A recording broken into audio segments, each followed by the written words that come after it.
এই সমস্ত দালালরা বলে ভারত আমাদের বন্ধু।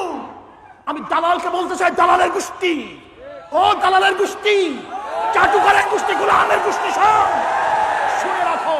গোলামের গোষ্ঠী, যে পাকিস্তান ভারতের সবচেয়ে বড় শত্রু, সেখানে পাকিস্তানিরা বর্ডারে ভারতীয়দেরকে হত্যা করে, কিন্তু আঙ্গুল তুলতে সাহস পায় না। অথচ আমার বন্ধু রাষ্ট্র ভারত আমাদের বন্ধু রাষ্ট্র, আর আমার বাংলাদেশের মানুষকে কাঁটা তারের উপরে গুলি মেরে বাদরের মতো ঝুলিয়ে রাখবে, সহ্য করা যায় না, সহ্য হয় না। আর আমাদের বাংলাদেশের দালালরা কি বলে, গরু চুরি করার জন্য গেছে, এর জন্য তাদেরকে গুলি করছে। গরু চুরি করলে গুলির কোনো আইন আছে? তুই তো আমার বন্ধু, আমার পেয়ারা, আমার ভালোবাসার, তুমি সবচেয়ে বড় করুণার পাত্র।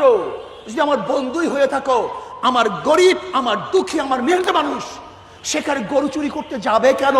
বরং তোমরা চোরেরা উপার থেকে গরু চুরি করে সাপ্লাই দাও, আমার দেশের মানুষ এই গরু আনতে যায়। চোর আমরা না, চোর তোরা, চোর আমরা না, চোর তোরা। তোরা গরু দেও বিধায় আমাদের বাংলাদেশের মানুষ সেখানে গরু আনার জন্য যায়। অথচ আমার দেশের মানুষকে, সেই ফেরানিকে কাটা তারের উপরে বাদরের মতো ঝুলিয়ে রাখবে, আর আমরা রক্ত নিয়ে বাঁচবো, এটা সহ্য হয় না, মারা যায়। ভাইয়ার আমার, আজকে চাটুকরের দেশটা ভরে গেছে, সব জায়গায় চাটুকর, সব জায়গায় দালাল। আর আমাদের যারা নামদারি মুসলমান, এদের স্বভাবটা হলো এইভাবে, যেরকম একটা কুকুর যেরকম খাদ্য দিলে আপনার পিছনে পিছনে ঘোরে, আর আমাদের দেশের চাটুকাররাও সেইভাবে লুবি হয়ে গেছে। ভারত যদি খাদার আশ্বস্ত করে, অমনি তাদের পিছনে পিছনে ঘুরতে থাকে। ভাইয়ারা আমার, আজকে দেখছেন কাশ্মীরকে কেন্দ্র করে মমতা ব্যানার্জি কথা বলছে, কাশ্মীরকে কেন্দ্র করে রাহুল গান্ধী কথা বলছে, সোনিয়া গান্ধী কথা বলছে। প্রত্যেকটা ভারতের বিজেপি ব্যতীত যত সরকার আছে, যত শাসক আছে, রাজনৈতিক দল আছে, সবাই কথা বলছে।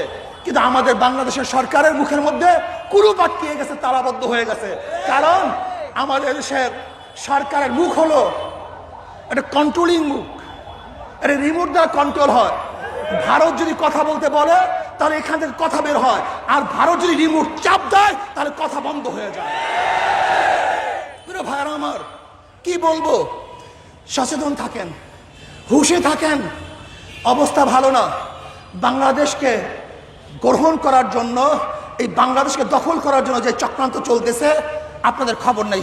প্রত্যেকটা জায়গায় জায়গায়, প্রত্যেকটা জায়গায় জায়গায়, প্রত্যেকটা জায়গায় জায়গায় তাদের লোক সেট হয়ে গেছে। আর আমাদেরকে ধরবে কি?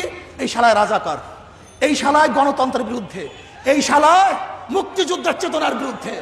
ওকে ফাঁসি দিয়ে ঝুলিয়ে দাও, ওকে হত্যা করো, ওকে জেলখানা আবদ্ধ করো, বাস। আর আপনারা কি করবেন? হ্যাঁ, হুজুরে কইতে গেছে কেন, হুজুরে চালাই করতে গেছে কেন, হুজুরে এত বুঝছে কেন?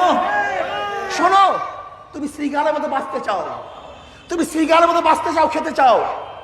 আর আমাদের দেশে দেশপ্রেমিক হাজারো মানুষ আছে যারা শ্রীগালের মতো বাঁচতে চায় না, বাঘের মতো হুঙ্কার ছাড়তে চায়, গোলামের জিন্দিগি করতে চায় না, তারা আজাদের জিন্দিগি চায়। ভারতের গোলামি করে বেঁচে থাকার কোনো আশা আমাদের নাই, বরং আজাদ হিসাবে মরবো, লড়বো ইনশাআল্লাহ।